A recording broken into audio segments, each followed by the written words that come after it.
Welcome into No Punt Intended, presented by Club Fantasy. I am your host, Joe Zollo. Feels like it's been forever, folks. Happy to be back. It is week 14 of the NFL season. For most of you, probably the final week of the fantasy football regular season. If you're like me in some leagues, you're in. That feels great. If you're like me in other leagues, you're on the cusp. You're not feeling great. You might be a little scared about your matchup. If you're me in Dynasty, you're 0-13 and you're throwing the season. So it doesn't even matter. But here we are, lining up the penultimate to the playoffs right now. There's a lot to break down. And yes, there are two teams on buys. Luckily, many of you don't have many impactful fantasy football players from these teams, but there are maybe some that you have to navigate, like a James Conner, a Kyler Murray, potentially a Sam Howell if he's been in your lineup as of late. Let's get into it.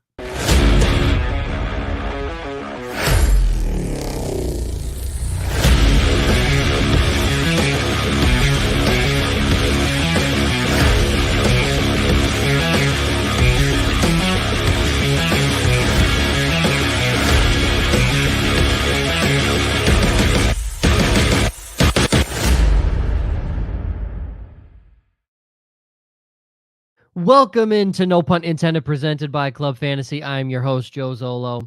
We can't seem to get the full squad together, so it's just me and Ryan. Which is exactly what it was on your last show that you were able to make it. Yeah. Yeah, I mean, I'm halfway to dying at this point. I had fluid in my ear. We're chilling. Obviously, you can tell I don't sound great, but we're here. We're powering. I was going to say, my voice is not, since I had COVID, fully come back to itself. So people who listen to this show are going to have no idea what Ryan and Joe actually sound like. No, absolutely have no idea. Caesar, thank you. My burner account, thank you. Your burner account has been active. Oh, I listened to last week's show. It was great. I listened to last week's show. It was awesome. Yeah. Joe Ortiz, the Mexican me. Right. Fantastic. All right. Real quick, let's get this one out of the way because we got a couple here. Fields or Goff and Deontay Johnson, or it is Javonte Williams, not Devonta Williams. Yeah, he said he's driving. So first and foremost, thank you for tuning in and putting your life on the line, Lou. Hey, Dad, remember when you told me never to text and drive? That goes for commenting on your son's show and driving, okay? Thanks for listening. I mean, it's a good question. Fields and Goff in the same matchup. I'm going Fields personally. It's Goff on the road in December. Don't like that. Yeah, Goff, I went in and was adjusting my rankings today. Goff actually moved down mainly because I started liking other people more, but I didn't like any of them enough to put them ahead of Fields. So I'm going to agree with that one and just go Fields with the rushing upside. So. He didn't have that terrible of a game against Detroit. Let's say it wasn't like, oh, but it also wasn't terrible. Like Chicago was in that game until they blew an 11-point lead, but there's that. So, and then Deontay Johnson or Javonte Williams. Deontay Johnson plays tomorrow night against arguably one of the worst teams ever seen in professional sports ever. And Javonte Williams is at home, I believe, this week. Yeah, I'm sorry. I was reading your coworker's comment. Of course, yeah. Instantly becoming one of my favorite people to watch. Yes. They're technically they're at home because every Chargers game is a home game, correct. So yes, they're on the road at home in LA. With the quarterback change and it being a short week, I'm all Javonte Williams. Yeah, I was gonna say I am not touching Deontay Johnson with Mitch Trubisky, with what we just saw in the Patriots game this previous week. I want zero part of that game. And then we'll get to Caesar before we dive into news and notes. To go back to your Goff comment, 3 weeks ago, week 11, that would be 17 points in a 6-point touchdown league. The 3 interceptions really hurt him, and only 236 yards. And now you have to figure outdoors in the weather. So at home too, which is which is the downside there. I feel like we will get a lot of Justin Fields questions because you need to have a fill-in last week. So I imagine the fill-in still on your team. This is a good one because the one of the MVP front runners, guys, he's on the fucking Texans. CJ Stroud is not the MVP. Is he rookie of the year? Probably. I mean, he has one on lock. Damn well better be. He better be. All right. Not even close to the MVP. To me, this is Fields. I don't like Stroud going on the road to New York in shitty weather. Nope. In the road in New York in shitty weather. I'm 3 hours away from New York. I can attest to the shitty weather. Oh, it's bad weather up here right now. So I don't think it's going to be a great game for Stroud. The Jets, for all their shortcomings, people run on them. And with them starting to get Damian Pierce more involved, Devin Singletary heavily involved, I think this could be a game where they're going to lean on their running game. I love the Houston defense this week. I don't love the Jets defense, but I also don't love CJ Stroud. Stroud, you're looking at a mediocre game, whereas Fields has the potential to pop.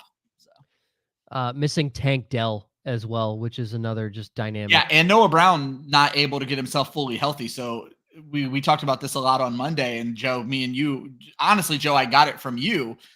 If we could get a John Mechie game, I'm not going to be fucking upset about it. So.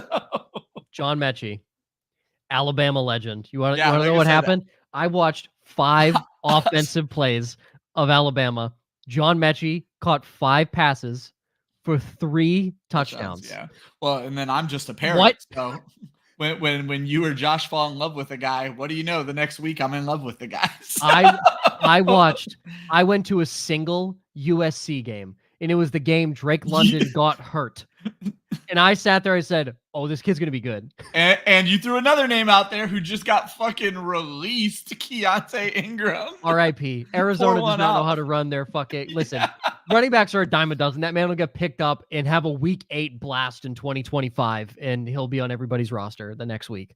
Okay, diving into some news and notes. Trevor Lawrence with a high ankle sprain. He feels a lot better. Could play in week 14. Motherfucker couldn't walk. Okay, I don't... He seemed relieved that it was a high ankle sprain. So that's something. Because I'm guessing he thought something was broke. Or popped or torn. Long term, being broke is a lot better than a high ankle sprain. Well, for sure, yeah. Short term, take all the pills legally allowed. Well, I was just going to say, short term in the situation they're in, where they are fighting for their fucking lives with this surging Texans team and a red hot Gardner fucking Minshew. Yeah, baby. I do have to say, I was, and I'm gonna hype him up later in the upsides. I was between, because I had Fields in 2 leagues. I had to pick up a quarterback. I was between Jake Browning and Gardner Minshew, and I said, Gardner Minshew has been hot. I something in me said Jake Browning is going to have a good week. And he did. And he did. Well, Minshew did too. He had a great week. Yeah, 2 weeks ago, Geno Smith, who were his back-to-back games? Dallas and then whoever they just played. Or that was Dallas. I can't remember who they played. San Fran. San Fran. And I knew Smith was about to be on a rough 2-game span. I started Minshew in both of those games and came out victorious. So. Yeah. Yes. Yeah. He won't have Christian Kirk, needs core muscle surgery. Yeah. Saw someone out there say testicular torsion. I don't know what that is. Oh, I haven't got, I didn't get that detailed. Someone else just had core surgery within the last 2 seasons. I do not remember who it was though. Interesting. Yeah. Josh Dobbs is your starter for the Vikings in week 14. Jay Jettas, is back at practice full, should play this week. Zach Wilson gets the official start. Josh Palmer designated to return from the IR. Dog status. Let's go. We love that. Yep. We'll get to another guy in 2 bullet points on that team. Yeah. So I promise you, Joe, I brought up the show sheet and I started working on other stuff. And I went back to the show sheet and just saw the 1 bullet point you added. And I was like, oh shit, did I bring up the wrong show sheet? I was like, what is this? Nope. Hayden Hurst has lingering amnesia from a concussion. That was one of the worst stories I had to read. And I debated putting it on here because it's not a happy story and he's not really fantasy relevant, but I think everybody deserves to know what these guys are going through to entertain us. So. And talk about a guy who's big on his mental health as well. Yeah. Hayden Hurst. So yeah. Short-term amnesia right now, as Dad said. Yeah. Reminder, Stevenson to Mario Douglas to miss tomorrow night's game against the Steelers. If anybody cares, so is Riley Reif and Kayshon Boutte. So you're welcome. Yeah, I left the Kayshon Boutte. It's just nobody cares. What do you mean? You don't have Kayshon Boutte on your fantasy team? I actually do have him on 2 dynasty teams. Irrelevant. Okay. Yes.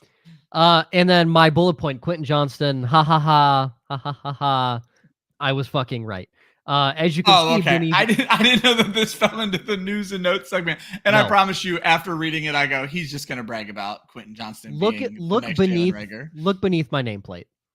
That's hold on. Oh, okay. I didn't even know. I really need to start reading that. Look, first thing when the show starts. I immediately when he was taken, said Jordan Addison, the Vikings, just Justin Jefferson, the Chargers. I said it on the broadcast. It was the greatest connection of dots that I have ever seen made out of pure bullshit. So. I said it. It was like they just did what they did 4 years ago. Like, again, same school, same fucking, and they're like, you know what? No, like Jordan Addison, arguably the best rookie receiver, Zay Flowers looking good, fell into their fucking lap. Yep. And it took him. Now, so did Puka Nacua with the Rams, but that was a 4th round pick. You know, I watched a little documentary about Puka, and I didn't follow him a lot in college, but apparently injury concerns were one of the things that threw him way down the draft order. So. That's fair. I mean, he's been on and off the injury list for the majority of the season. He hasn't really missed many games, but he's been on and off of it. Yeah. But yeah, I mean, this was great. I saw somebody just refer to him as tall Jalen Reagor. I'm like, yeah, pretty much. I mean, that's where honestly, you said that from day one. You may not have said those words in order, but that's been your take right off the rip. So name me a good TCU receiver. Listen, I'm not saying that it's a foolproof, like what I have is 100% correct. But it's right more often than it's wrong. But it's right way more often than it's wrong because there is a pedigree with schools. TCU has never attracted a good wide receiver. Here's how I know it's a good system. I have stopped fighting with it after these 4 or 5 years because, I don't have the rebuttals I would like to have. You are right. You can't. You're wrong. You literally can't. Yeah, it's I don't know what to tell you guys. I don't make the rules. It simply just happens this way.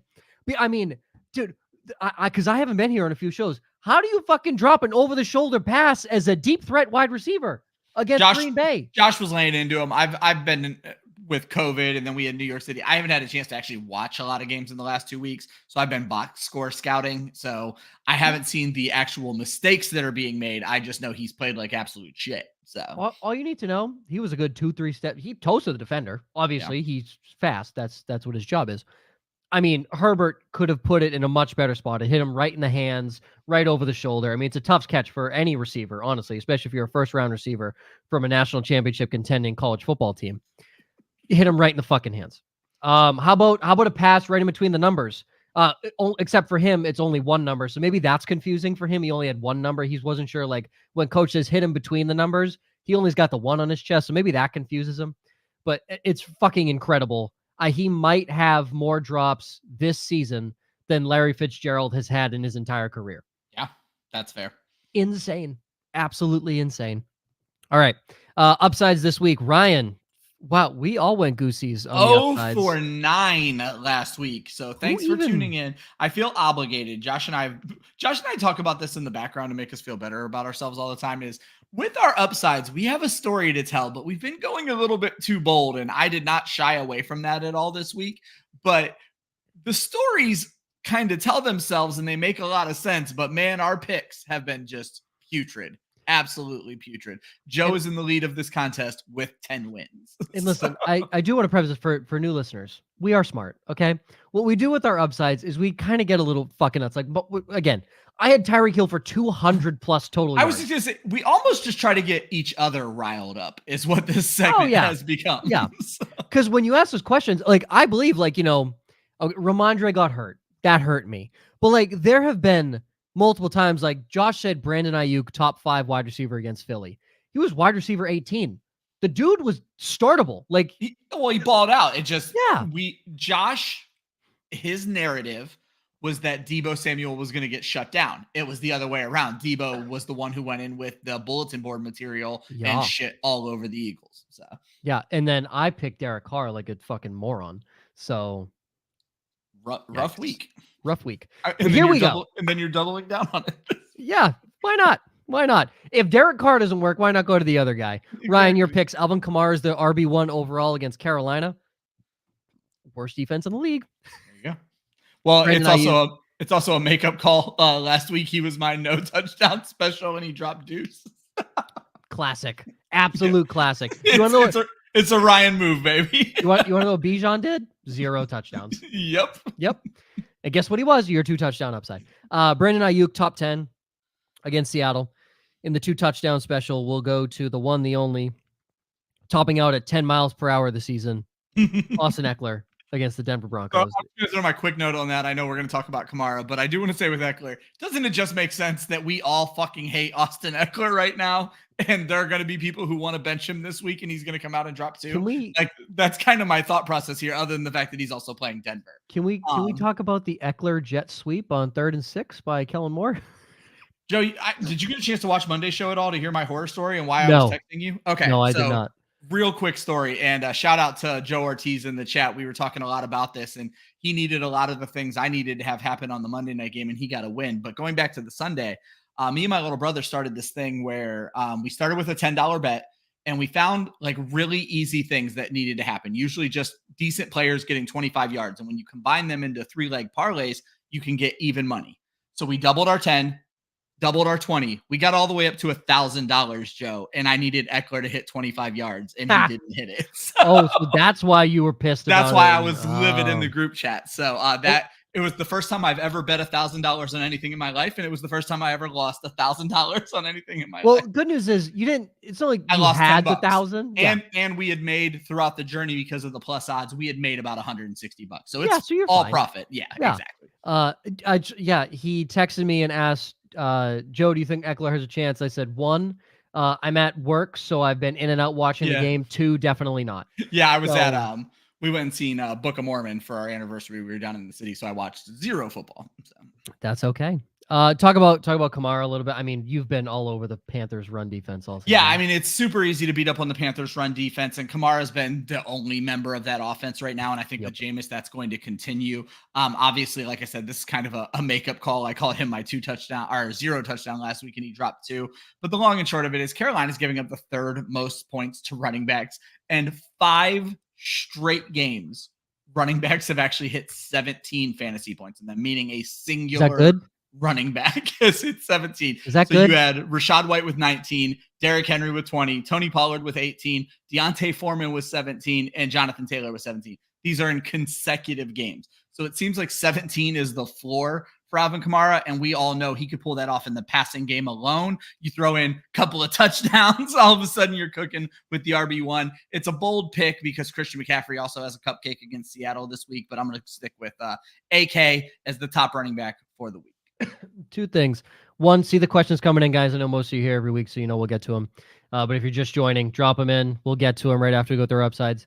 Are you not worried about Jameis Winston if he needs to step in with car and concussion protocol not getting dump downs? I would say you're going to deal with the lack of dump off passes. But to be honest, Jameis Winston hasn't looked like Jameis Winston. He's willing to sling it, but he hasn't looked great either. There's going to come a time where even Jameis Winston is going to have the knowledge that let's just dump this damn ball off to Alvin Kamara. So, Jameis Winston, Florida State, and knowledge have never been used in the same sentence. That's fair. So, that's really fair. I mean, I think that's the real reason they were kept out of the college football playoff was because they produced Jameis Winston. They produced Jameis Winston, yeah. I love everybody saying, too, this is the best defense for Jordan Travis to be the Heisman winner. If Florida State had Jordan Travis, they'd be in. Because they don't, he's that good, they're out. How much How better do you give it to anybody else? How much better of an argument do you need? That is the argument.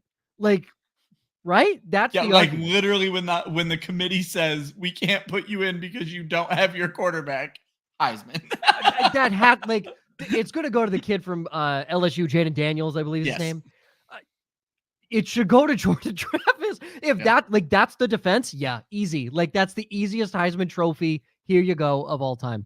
Yeah. Josh's picks. He had Sam Laporta for 18 plus against Chicago. Cortland Sutton, 15 plus against the Chargers. How about Sutton and his efficiency? 2 for 72 and a touchdown. Why not?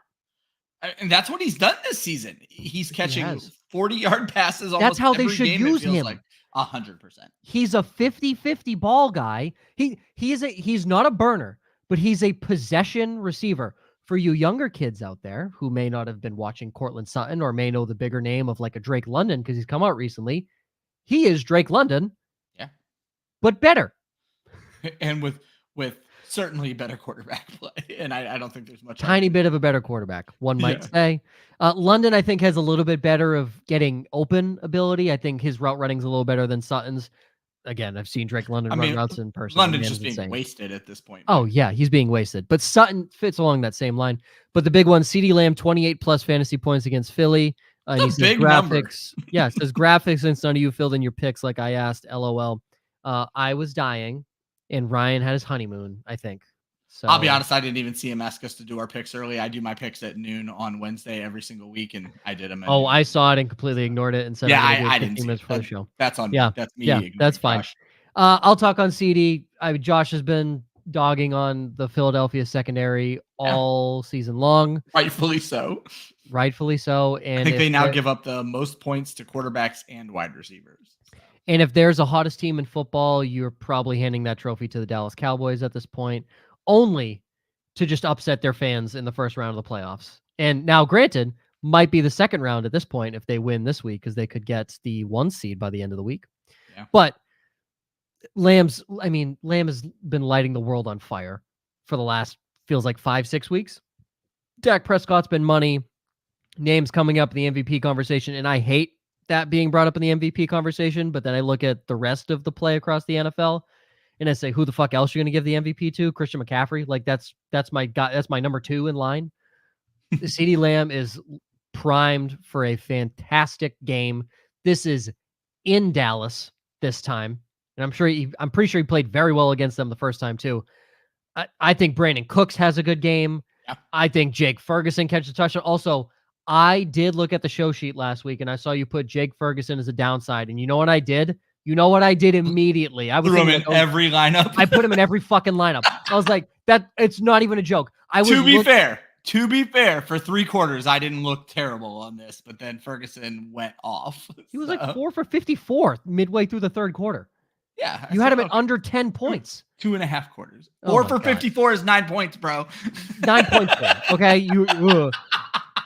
But no shit. I saw that and I was like, I'm starting Jake Ferguson. This isn't even a question. I'm putting him in my lineup. It was a bad week for predictions. And it worked.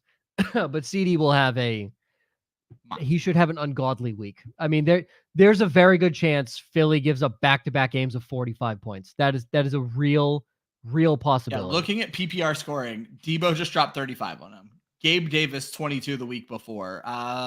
Justin Watson, but the Eagles don't really have an alpha, 16 points. CeeDee Lamb 30. Jahan Dotson and Jamison Crowder 24 and 22. 25 from Tyreek Hill going back to week 7. They just get torched, plain and simple. Jamison Crowder. Crowder double or 22 points on him. That hurts. My picks. I got Jameis Winston top 10 against Carolina. Fuck it. Why not? I mean, why not, right? Get the crab legs going. Let's get his pregame speeches back. If his pregame speech is not on Bleacher Report by before kickoff. Jacoby Myers 15 plus against Minnesota. Apparently Aiden O'Connell figured out that Jacoby Myers was a good receiver in their last game and started throwing the football to him. Minnesota, not a great football team. And my guy, my dog, who I said I didn't think he'd be that bad. He'd be a serviceable quarterback. Jake Browning lights it up again, 20 plus against the Colts. You've been the most pro Jake Browning person that I've dealt with so far in the community. Where nobody else really knew what to take from him, but you've been pro. I will say why. Again, I do not claim to be a college football fucking master. Okay, I don't watch college football. I watch the important games. I watched a lot of Jake Browning highlights his last year at Washington because that was before this year. The last great year the Washington Huskies had, I believe, was 2018, 2019. He came out as a true pocket passer that had some mobility. Yeah. So to me, he was already a little bit NFL ready. When he played against Alabama, they got torched. That's nothing about his fault. That is Pac-12 going against, Alabama at its fucking height. That's nothing of his fault. He either played against Jalen Hurts or Tua Tagovailoa. That team was loaded. There was something I was like, oh, he's not ready. I think he came in undrafted or he was a late round pick. He was going to need time, but when they gave him the opportunity, you're sitting there behind Joe Burrow. He's a pocket passer that fits very well already into that offense.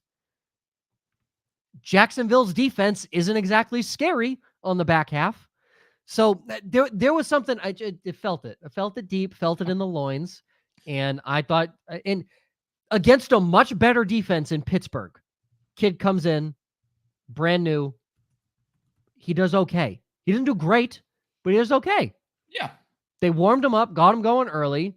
And I'm sitting there, I'm pissed because I'm like, why is Zach Taylor calling like screens the entire fucking time? And I'm like, oh, Yeah. he's setting up a big Jamar Chase play. He's setting something up. What happens? 76-yard touchdown to Jamar Chase. Yep. He was setting something up. And then once that happened, takes off. How about the scramble on 3rd and 4 to get 21 yards? Not to slide, but to continue going. He looked good. I'm saying he looked good. And you know what pisses me off? We have 4 fucking irrelevant quarterbacks on the New England Patriots roster, and this guy's been sitting there. Yeah. That's what threw me off. I did not 27 years old. Like I wasn't ready. Because he came in at 23 or 24. He was an older, quote unquote, older rookie. But yeah, I like him a lot. I think he's playing himself to a nice free agent contract. I can tell you that right now. He's playing himself to a nice little contract. Okay, before we get into the downsides here, thoughts on Kelsey's girlfriend being named Person of the Year. Who else would it be at this point in time? I don't really. Can you name a bigger? I'm star? very pro.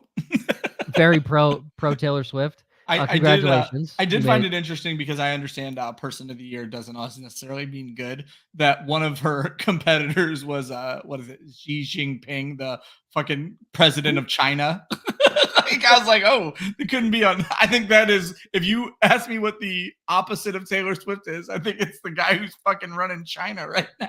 So. R.I.P. to the guy in China. Okay. Yeah. Julian, pick 2 running backs: Travis Etienne, Kyren Williams, Devon Achane, or Zach Moss. Ryan. If I'm picking 2, Etienne already has some worries, and it was kind of saved by a touchdown last week. And now you may be dealing with a backup quarterback. I would want to know if Trevor Lawrence is playing in that game. As of this moment, I'm probably going Achane and Zach Moss. Kyren Williams has looked okay, but I think Baltimore is going to give the Rams fits this week in Baltimore. So give me Zach Moss and Devon Achane. So here's the thing. The only one certain for me is Achane. Also, what's with this double Monday night game? What's this bullshit? Week 14 buys in a double Monday night game? Their way of protecting on the flexes. So I feel like I don't know. Shit. It's weird. Eat shit NFL schedule. I mean, they announced it at the beginning of the year. So. I know, but why? I'm not saying you were wrong or anything. I'm just saying it's stupid. But yeah, I'm never wrong. No, I am. I'm wrong a lot, but we don't ever talk about it and never put it in writing. So exactly. Go find it. Yeah, prove it, bitch. Yeah, I don't like Zach Moss this week. I don't like his matchup against Cincinnati. I've been a Cincinnati run defense defender for a long time, and they've been middle of the pack this year, but look good in their last game against Travis Etienne. There's the thing. I don't like the Rams at all going into Baltimore. Not even in the slightest bit. I'm going to ride with the guy. I hate doing this. I'm going to ride with the guy that you drafted first of all of these guys. Travis Etienne and Devon Achane. I don't love it. So here's what's funny is if I look at my rankings right now, so this is before I start letting my head get involved. Achane is my number 4 and Etienne is my number 5, even going up against Cleveland. Etienne is certain to fall as I dig more into it this week. In fact, I'm going to move him down right now. But so that would make it. I like Kyren Williams apparently a little bit more than I thought I would, so I need to dig into that one too. Zach Moss is the one that I feel like he feels the safest outside of Achane. But I guess he gross to me. Yeah. So yeah, how fucking weird is that to say in 2023 that Zach Moss feels safe? So. Yeah, right. Joe says he's starting Love over Stroud this week. Thoughts?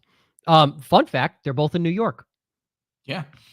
Funner fact: could you argue Jordan Love is hotter than CJ Stroud at the current moment? Oh, at this very current second moment, absolutely. Yeah, that's weird to say. You have Stroud coming off of a relatively rough game against Denver. Nico Collins ate, but Stroud didn't have a great game.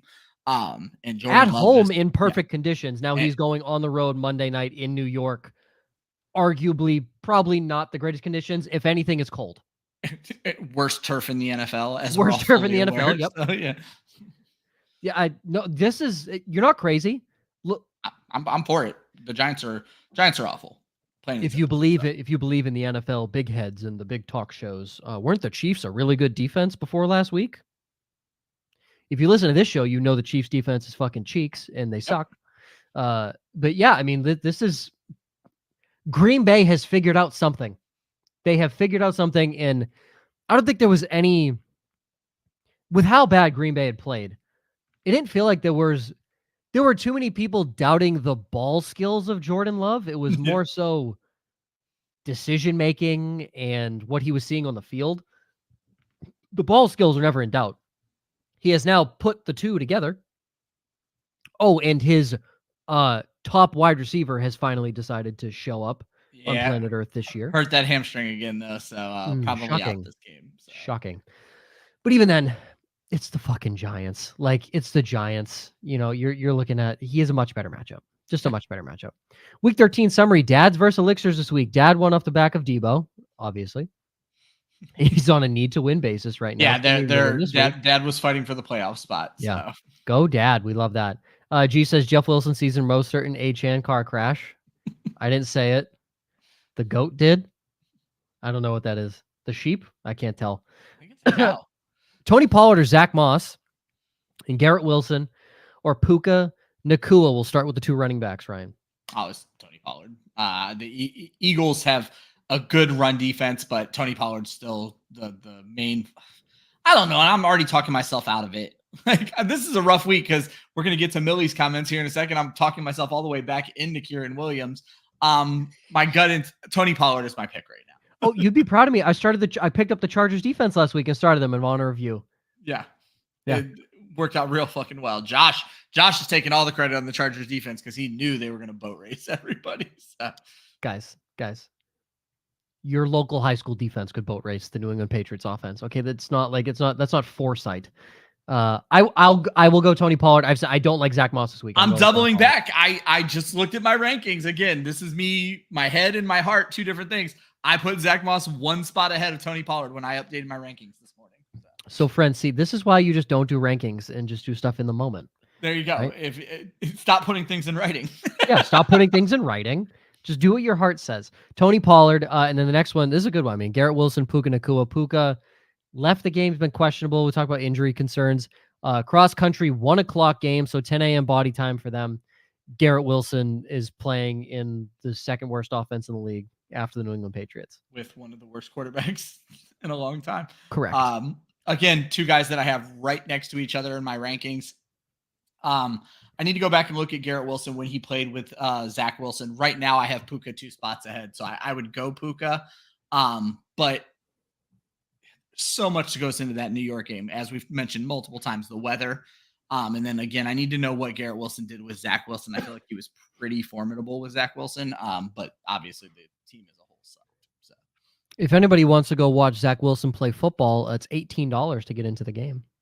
If anybody's wondering, I will go Garrett Wilson. I feel like there's more upside. It feels like any team that's like hot or like trying to like get a playoff spot or like lead their division or get a good win, they're falling flat on their faces in Baltimore. Yep. I don't like it. I will go Garrett Wilson. I don't like, let's be straight, don't like Garrett Wilson, but the lesser of two evils here. Elixirs, who's the person you guys mention every once in a while that has a good kicker rankings? That would be Lindelians, at Lindelians. Yep, Miss I got Linda. that in the chat, and I dropped the direct link to Matthew Berry's rankings, where Linda is one of their consensus kickers.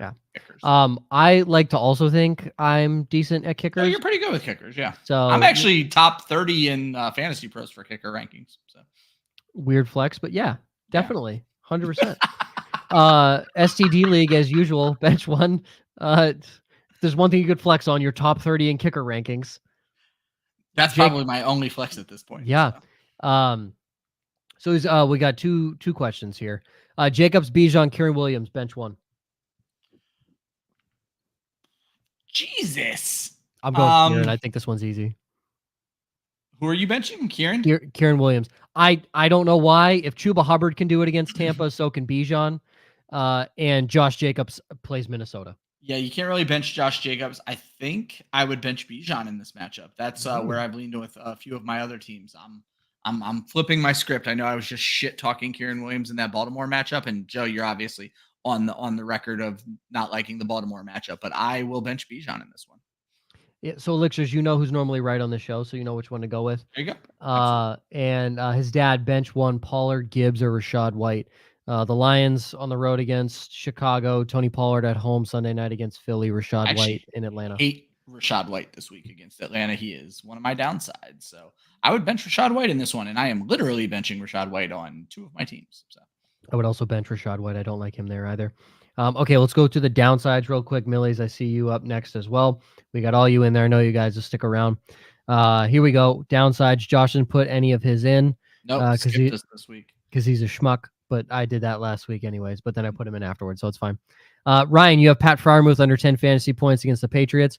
I mean, in all honesty, you could combine every single person, including the defenses, and they all might have under 10 fantasy points in that game. There's not impossible. It's not impossible. Matt Stafford is not a top 20 quarterback in Baltimore. It's barely a top 20 quarterback in the NFL right now. This is my cupcake pick, but he has also been very good for the last 2 weeks. This is your cupcake pick. What are the odds this guy is QB1 on the week? Just because, what are the odds? Because I'm entirely too confident. What are the odds Matt Stafford shows up and he's like, no. Let me whip it out for you real quick and go QB1 on the week. The no touchdown special to Rachaad White. Go ahead. So just for those who have been playing along, the 2 touchdown special is a whopping 2-10 on the season. So terrible. The no touchdown special is 6-6, though it did blow up in my face last week. Falcons have actually not allowed a rushing touchdown this season. And the only running back touchdowns they've allowed were both in the Washington game, and both were receiving touchdowns, which is crazy. Brian Robinson receiving touchdown. I remember that. Yeah. So all in all, they've given up the fewest fantasy points to running backs. They've only allowed a single 100-yard game this year. White had just 34 rushing yards against them. He did have a great game receiving against them last time, 65 receiving yards. No touchdowns when he played them in week 7. Was not a very good week when he played them in week 7. So I'm just going on the history here, and that somehow the Atlanta Falcons have figured out how to stop running backs. It makes no sense when you look at that defense. They lost Troy Anderson early on. I can't think of the name of their defensive tackle, but he's playing very well right now. Grady Jarrett. Calais Campbell, Grady Jarrett. Calais Campbell's been playing pretty well. So yeah. David Onyemata. So the interior of their line has really stepped up and shut down running backs, and I'm gonna stick with that. I don't think Rachaad White has a very good week this week, and I'm obviously saying no touchdowns for him.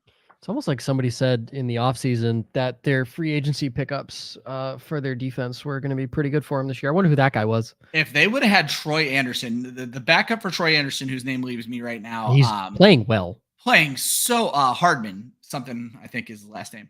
But anyway, he is playing very, very well right now. So Nate Landman. Listen. I'm just saying maybe more people should listen, because I think a really smart dude said the Falcons would have a pretty decent defense this year. And maybe Jesse Bates is like good at safety, and he's been talking about that for 4 seasons when he was in Cincinnati. So I don't know.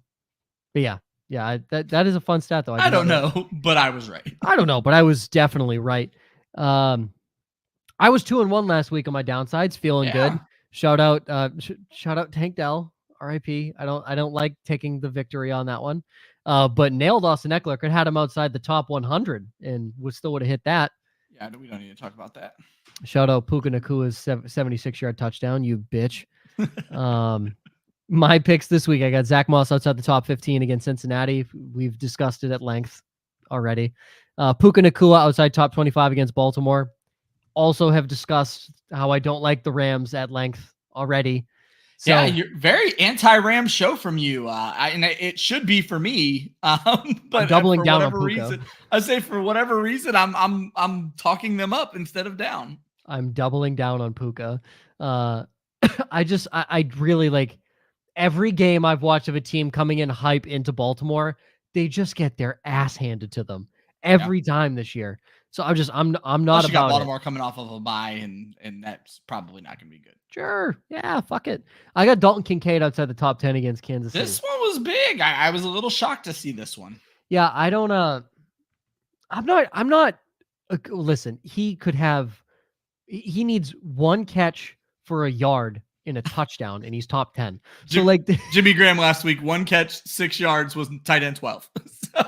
I literally he caught that and I'm like, Jimmy Graham's a top fucking 10 tight end this week already. He people didn't even know he was on an NFL roster in the man's a top 10 tight end. Matthew Berry on Football Night in America said it was plus plus 3,800 on a Jimmy Graham anytime touchdown. Someone threw $100 on it and won. So, yeah. Dude, shout out to that guy. Yep. Oh my God. You casual 3,800 on a Jimmy Graham touchdown. Shout out. Yep. You know what? You fucking deserve it if you're putting $100 on Jimmy. I was gonna Graham. say that's some fuck you money right there. That's either you're really rich and have nothing to do with your money, or that's a gambling addiction. And I'm willing to bet that it's the second one. Yeah. Because I think what were the stats that made you be like Jimmy Graham? Jimmy G, he's played 2 snaps this season, but he's going to see caught a touchdown on both of them. Going to see double the snap share. Yep. Dalton Kincaid, they're going to have the quote unquote primetime matchup of the 4:00 window. Yes, Seattle, San Francisco. I get it. It's Buffalo, Kansas City. There's already been recent history with these teams. Yeah.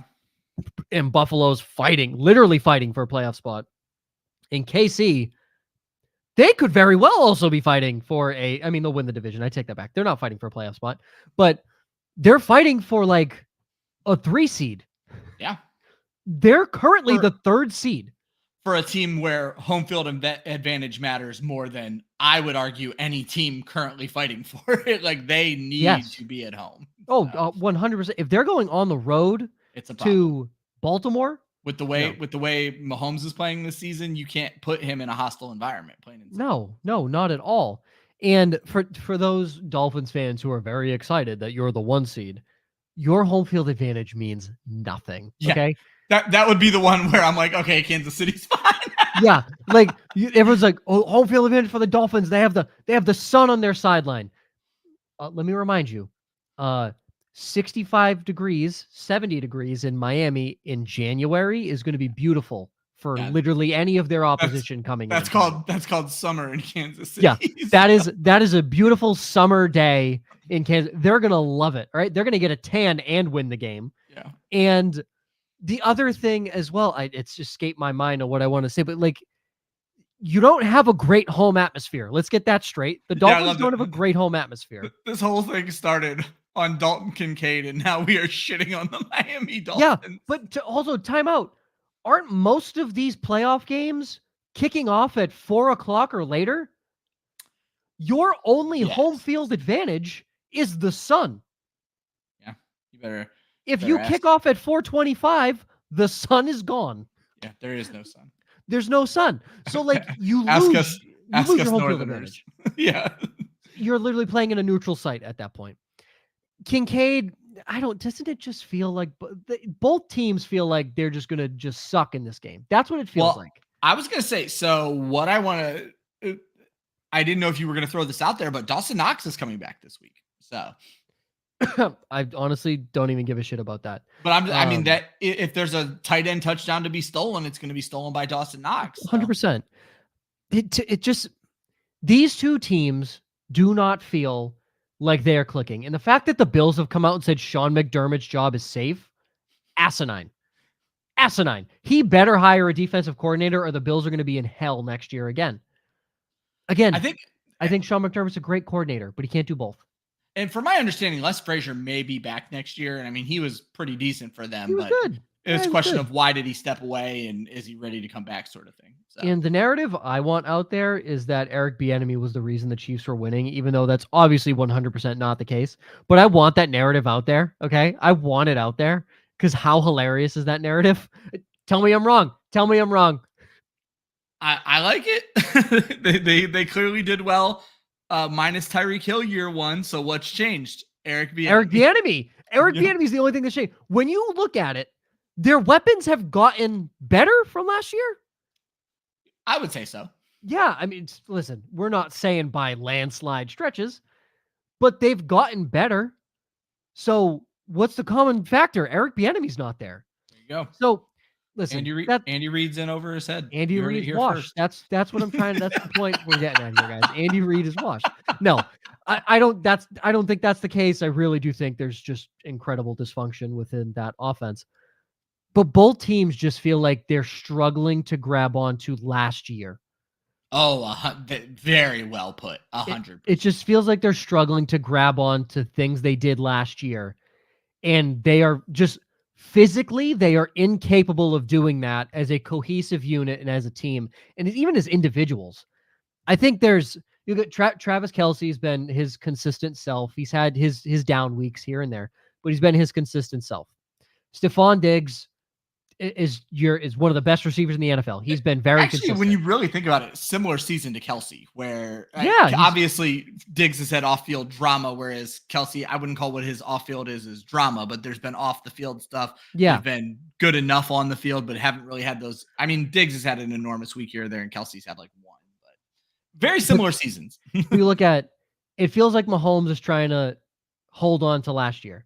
Josh Allen feels like he's trying to hold on to last year. Their run, their football. Their run games, like people complain like Brady never had a run game in his career. Well, and that's what got weird. Like James Cook looked good early in the season, and now they seem to be going away from him. Bye. But it's like Josh Allen has not really had a run game. It's been him.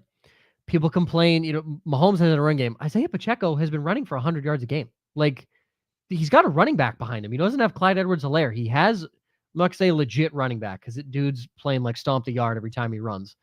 It's horrifying how he runs. But there's something that's just not clicking with either of these teams. Dalton Kincaid has had good games. This feels like a game Buffalo has to get up for. And how many times has Buffalo had to get up for a game and they don't? Yeah.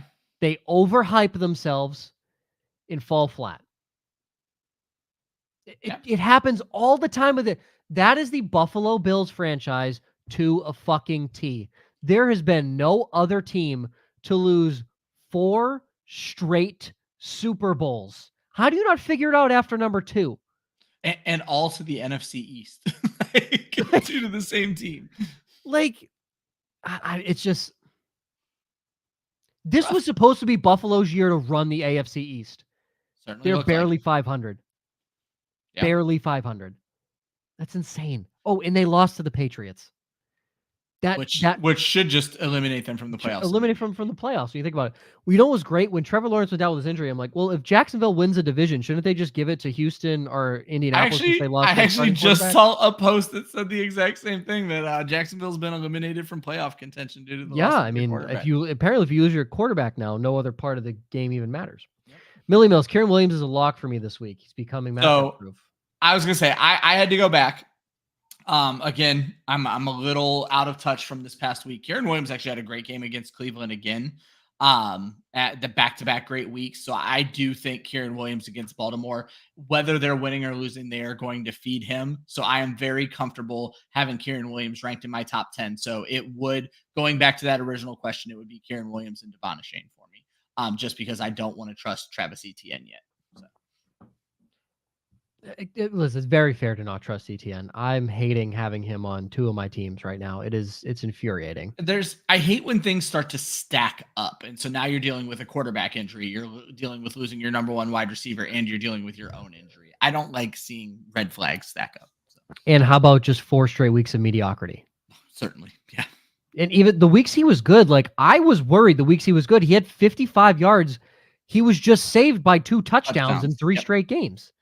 So I was worried about that when he was on that stretch right there. Daniels, DK, Zay Flowers, Christian Watson, Brandon Cooks. Well, the Christian Watson question probably answers itself.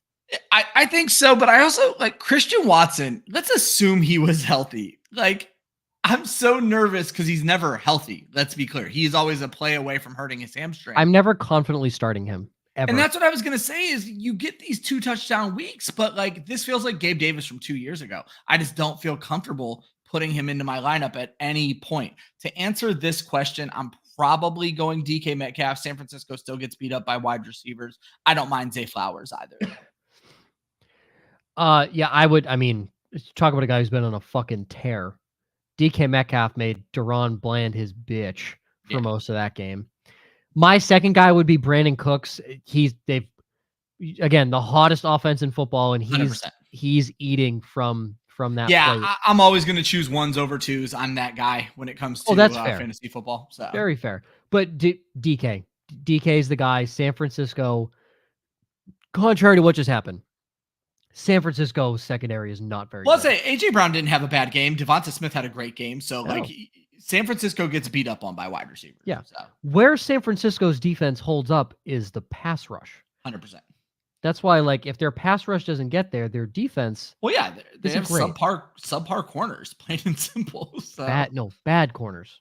Bad corners. I was being far too polite. Obviously. Would you guys start Swift or Mitchell? I'm going to imagine this is Keaton Mitchell. Millie Mills staying stick with Swift. Tough matchup against Dallas. Keaton Mitchell has a more favorable matchup against the Rams. I do like Keaton Mitchell. Do you like him enough to start him over Swift? I would say, but not that much. I'm not week one out of the bye, and he did lead the team in touches the week before, but I'm gonna go with Swift even in the tougher matchup. I will go with Swift as well. It feels safer. Keaton Mitchell's a home run play. Like if for some godforsaken reason, if there is anybody in this game tomorrow night against New England and Pittsburgh that even sniffs, 10 points, because there's no way it happens. But if for some miraculous reason George Pickens catches a 99-yard touchdown and you played against George Pickens, maybe swing for the fences with Keaton Mitchell. But I'm going to take a guess you're going into Sunday pretty evenly matched, because if anybody is starting anyone other than Jaylen Warren, or there's defenses. An issue. Or defenses. Or defenses, true. I was saying, you might be behind the 8 ball when the Steelers defense has 38 fantasy points. This is true. I will say I do like Jaylen Warren this week. That's probably the only guy on offense I like this week, because Najee's dealing with an injury. But yeah, stick with Swift there. Woods girl, she says worried about the weather in the Northeast this Sunday, especially Cincinnati, gusty winds, cold, rainy. It's that time of year, folks. It is that time of year. It definitely weighed heavy on my mind when I was picking my stream of the week quarterback. I didn't back off of it, but I am also nervous about the weather. He doesn't like it. So, yeah. Need 2 wide receivers and a flex in a standard. Waddle, Kupp, Olave, Deontay Johnson, Jackson Smith and Jigba, Jaylen Warren, aforementioned, and Keaton Mitchell. This is a non-PPR. Start with the receivers. I'm starting all 3 wide receivers, actually, their first 3 on the list. So Waddle, Kupp, Olave. Deontay Johnson going against a New England defense that just gave Keenan Allen a headache with a worse quarterback, worse everything around him. I'm worried about him. Still don't trust JSN to get the volume, and the running backs, again, you're just dealing with weird. I guess you could make an argument for either of those 2 running backs, but I'm going to stick with the name recognition, Waddle, Kupp, Olave for me. I will go Waddle, Olave, Warren. Yeah, I figured it would be Kupp you would want to bench. So. If this is PPR, I mean, it's not even a question you're starting Cooper Kupp, but Jaylen Warren, he's been one of the most productive running backs in terms of yards per carry. There's certainly an argument to be made that Warren and Mitchell have a better touchdown upside than Cooper Kupp. So I think Warren does. I don't think Keaton Mitchell does, just because of with that home run ability too, though. Home run ability, 100%. But Yeah. Jaylen Warren also has a little bit of home run ability. Well, that's what I'm saying saying. Too. So yeah, I'm not mad at starting the running backs, because technically in standard you should lean running backs for your flex spots. But for me, the given upside of the 3 names at wide receiver, I'm gonna go start your studs, and I understand that advice can blow up in my face sometimes. So. And George brings up there's a chance Najee doesn't play, which changes everything. Then it's Warren. You got to go with the guy. But then again, that would have been super easy to say about Austin Eckler as well. So. Very true. I'm all in on Jaylen Warren there. Lost Ramondre. Should I start Jaylen Warren? Jeez. Okay. Hello. Wow. So here you go. Jaylen Warren or Keaton Mitchell. Jaylen Warren or Keaton Mitchell. I'll stick with Jaylen Warren in this one. Though if Najee doesn't play, it's easy Jaylen Warren. If Najee doesn't play, it's definitely Jaylen Warren. Honestly, and Jaylen Warren being used as a spot starter versus a full-time starter might actually work out better for him. I'm going to go Jaylen Warren regardless. Again, I like Keaton Mitchell this week. I just don't know that I like him enough to get him into a lineup, and I have him on quite a few leagues. I feel like Jaylen Warren gives you more solidified points and more opportunity, whereas Keaton Mitchell has a lot more going on around him. So well, again, he led the team in carries and touches in total. in week 12 before their bye. And I wrote in our waiver wire article this week, the bye weeks are a time NFL teams like to implement rookies more into their system. Keaton Mitchell, not necessarily a rookie, but this is his first year with a big role in this offense. It could be an interesting time to transition over to him, but Warren, we've seen that same transition to Warren already. So I will just, Adam Schefter just tweeted something. He's saying Puka Nakua's participation status during today's practice. Puka was limited in the walkthrough, but I don't know what the hell that means because he just did everything. That is quote Sean McVay. So thanks for the clarification, Sean. That really helps us out for those Puka Nakua fantasy managers right there. We call him limited and then immediately say he did everything. Yeah, of course. Elixirs, Falcons not allowed a touchdown past 9 quarters of football. Whew. You want to know why? Jesse Bates, baby. God, it's almost like somebody's like really smart. Yeah, Jesse Himothy Bates. Himothy, baby. Nino, you guys think Gainwell is worth a roster spot? Such a hard question because I need to know so much more about your bench. My gut reaction, I have a team where I am putrid at RB2 and my entire bench is possible RB2s waiting for an injury. Gainwell is on that bench. If there's never a chance he's going to play for me, I am not upset about having Kenneth Gainwell on waivers. Yeah. Exactly. Yeah. There you go. That's what I have to say to it. Starting Kincaid in league with 7% chance to make the playoffs. Should you pick up and start Goedert, Ryan? I'm going to let Joe, to me, no. Kincaid as of this moment, and Joe, you gave me some things to think about and I want to go look at. Kincaid as of this moment is my tight end 4. So Kincaid is a must start for me. Dallas Goedert, there's so much we have to pick up to understand what's going on there. And so I'm going to hold off, and Dallas has actually been pretty good against tight ends, if I remember correctly. I don't have that one in front of me. Goedert tends to tear up. Does he? Dallas, I think. So he'd be dropping Jonathan Taylor for it, obviously. And then I just read today, no timetable on Jonathan Taylor still. Has not went to the IR, but I hadn't seen if he even had the surgery yet that he was supposed to have. So very weird situation going on with Jonathan Taylor right now. To me, I think your home run hitter is going to be Goedert because that team is going to be forced to throw the football. Not saying that the Bills won't. But if you look at which of the two offenses are hotter, Dallas or Kansas City, it's not even a competition. And the team that's running better, and not just running better like running the football, isn't like running better as an organization, it's the Eagles. So I'm Goedert. He was a full participant in practice. Injury is not a worry at all. I would do Goedert. I like that swinging for the fences more. You're 7%. You got to take a big swing somewhere.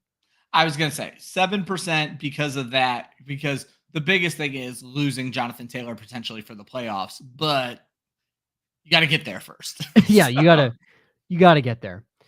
Joe, Geno or Wilson or Stroud? Geno Smith, Russell Wilson, CJ Stroud. Pains me to say, but looking at this group, my rankings have Russell Wilson ahead this week. He's played decent football over the last few weeks, mainly due to Cortland Sutton, and I'm going to ride with that again. I like the matchup going up against the Chargers.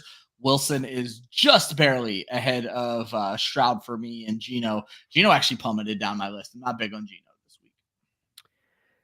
Yeah, I mean, Wilson has a home game in Los Angeles, so exactly the only guy on this list that has a home game away from home. There you go.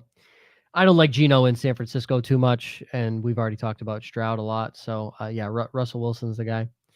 George asking if Fairbairn do we think he returns? I wish I could tell you. I think it's another week before he can even come back, if I remember correctly. So even if he does, that weather in New York is probably not going to be favorable for him. So he is to be activated in week 14 is the most recent news on Fantasy Pro. So I am wrong about that, but I was just going to say, I don't like him outside. You don't want to kick on that Jets field. So I'm not rushing to start Kaimi Fairbairn this week. There are guys out there, even probably like Greg Joseph taking on the Raiders in Las Vegas. I think that's a great matchup.